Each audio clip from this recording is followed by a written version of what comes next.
Bueno, oigan, a falta de la cortinilla, que él mismo hizo aparte, vamos a entrarle a este nuevo asunto que salió de la cabeza presidencial en uno de estos ataques de ocurrencias.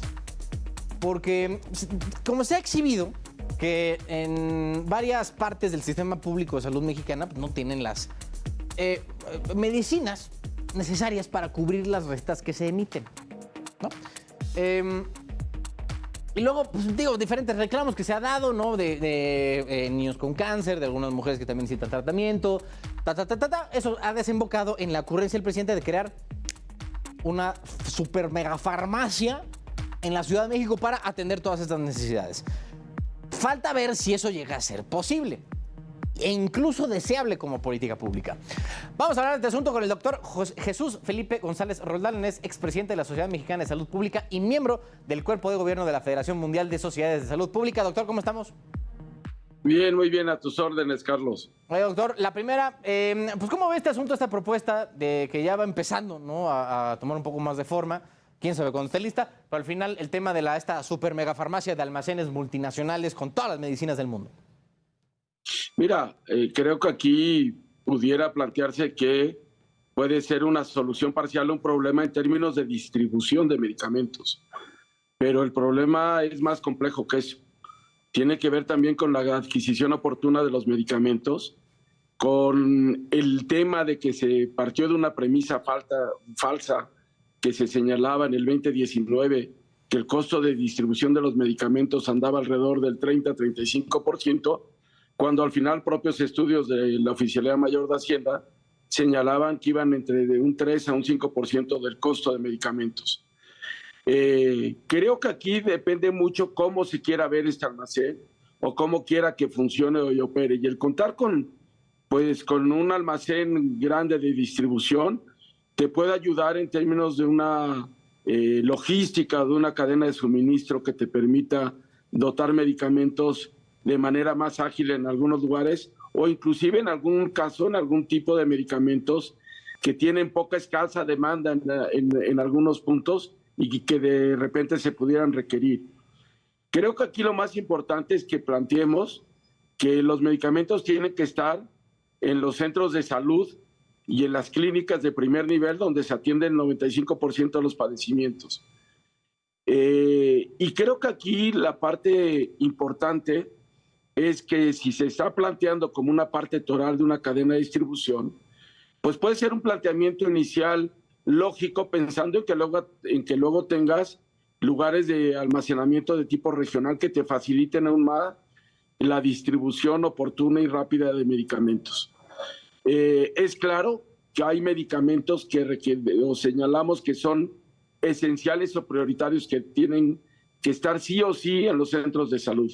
Y te hablo de analgésicos, te hablo de antipiréticos, te hablo de antihistamínicos, te hablo de medicamentos contra las infecciones, antibióticos como tal, pero también te hablo de manera muy oportuna de biológicos, de vacunas, que requerimos para todos los niños, para aplicarle todas las vacunas a todos los niños y niñas de este país como tal. Que estos almacenes tienen que contar con una red sólida también de almacenamiento en términos de medicamentos que requieran congelación o que requieran estar a temperaturas bajas, como lo hemos visto en el caso de algunos biológicos, como es la vacuna de COVID o la vacuna de influenza, y que también se está pensando en que en estos almacenes se pueda estar como la parte de almacenamiento y distribuirlo. Y dos, la parte de logística es fundamental, y la parte de cómo va a ser el proceso de adquisición, donde tú puedas garantizar que a lo mejor X número de medicamentos que se te van a caducar, pues puedan ser cambiados o resurtidos en términos de las empresas farmacéuticas a las que les hayan sido adquiridos, ¿no? Entonces, es algo mucho más complejo de que lo que inicialmente decimos. Sí quiero señalarte que pudiera parecer una ocurrencia, pero el hecho de contar con almacenes de distribución, con un centro de acopio de medicamentos, pues puede partir para tratar de solucionar un problema añejo que traemos en el abasto oportuno de medicamentos a las más de 20,000 clínicas o centros de salud del país, y donde hay que pensar que en estas clínicas o centros de salud el 80% están en área rural. Pues mira, doctor, personalmente yo al menos lo veo como tratando de curar una fractura con un curita.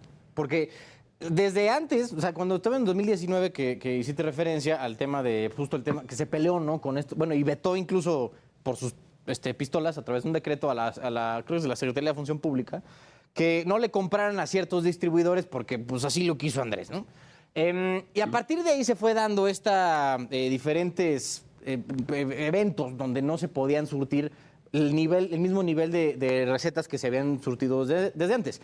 Y ellos solitos se dieron cuenta con este asunto de comprar las diferentes claves, los millones de claves que pide el IMSS y el ISSSTE para pues, poder cubrir ¿no? todo lo que ellos creen. Pues digo, se nota, ¿no? Y al final yo creo que esto, como digo, y luego tu opinión igual será muy valorada, a lo mejor es contrastante con lo que yo digo, pero siento, y así al menos lo he notado con varias personas que he hablado, que es de nuevo tratar de curar una fractura con un curita.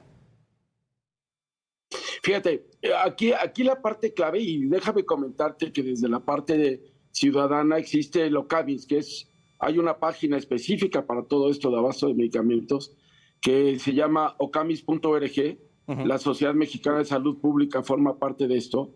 Y uno de los documentos que se han desarrollado es cuál es la metodología para la elaboración de indicadores, porque lo que percibimos de manera inicial es la alta heterogeneidad que se manejan en las diferentes instituciones de salud en términos de la gran diversidad de medicamentos que una u otra institución compra y que muchas veces pues son diferentes entre instituciones como tal, y que eso te habla ya de entrada de una dificultad cuando tú quieres buscar una homogeneidad en términos de los tratamientos.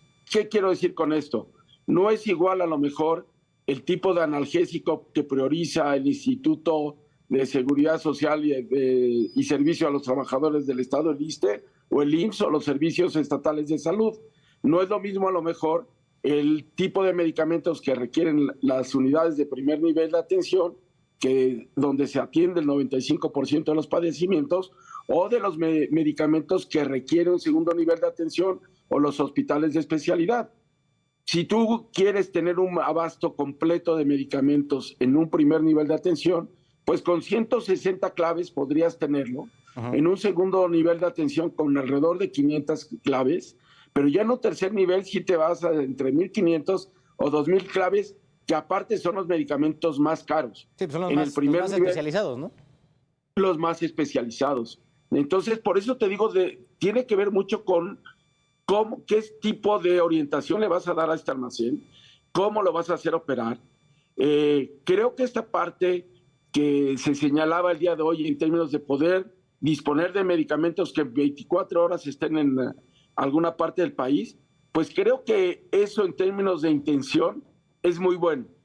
Ahora, en términos de la realidad operativa, pues es donde ya podríamos encontrar dificultades que se tienen que identificar y que se tiene que estar sujeto a una base muy clara. Y déjame decirte aquí que al final estás atendiendo con este almacén solo la parte de almacenamiento y distribución, pero tú tienes que ver con una adecuada planeación en los procesos de compra de los diferentes medicamentos. Tiene que ver también con que exista el recurso financiero disponible para la compra de medicamentos. Lo que hemos visto también es que ha bajado el financiamiento para la adquisición de medicamentos. Luego tiene que ver con los procesos de compra.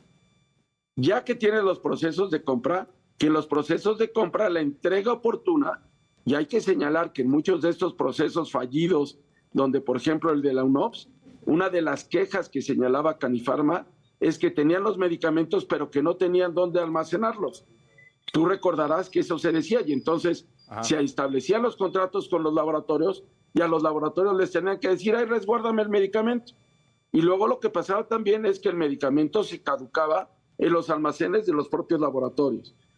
Y esta parte de distribución es clave. Pero eso de que yo tenga medicamentos en almacenes a la distribución es otro tema. ¿Dónde lo vimos? Vacunación anti-COVID. Recuérdate cuántas millones de vacunas, ¿no?, estaban en almacenes y no en los puestos de vacunación, donde la mejor vacuna era la que estaba aplicada en una persona y no que estaba almacenada, ¿no? Luego eso nos llevó a la caducidad de varias de las vacunas, de las diferentes vacunas o de lotes de vacunas de COVID de manera tal.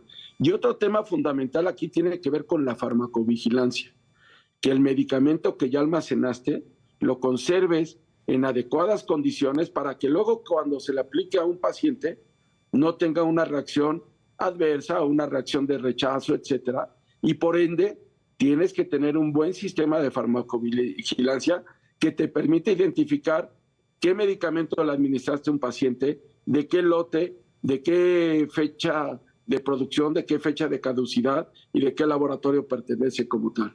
Claro.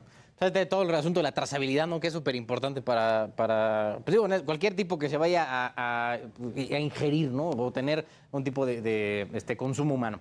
Doctor Jesús Felipe González Roldán, siempre un absoluto placer. Muchas gracias y fuerte abrazo. Cuantas veces quieras, Carlos, a tus órdenes. Muchas gracias. Abrazo.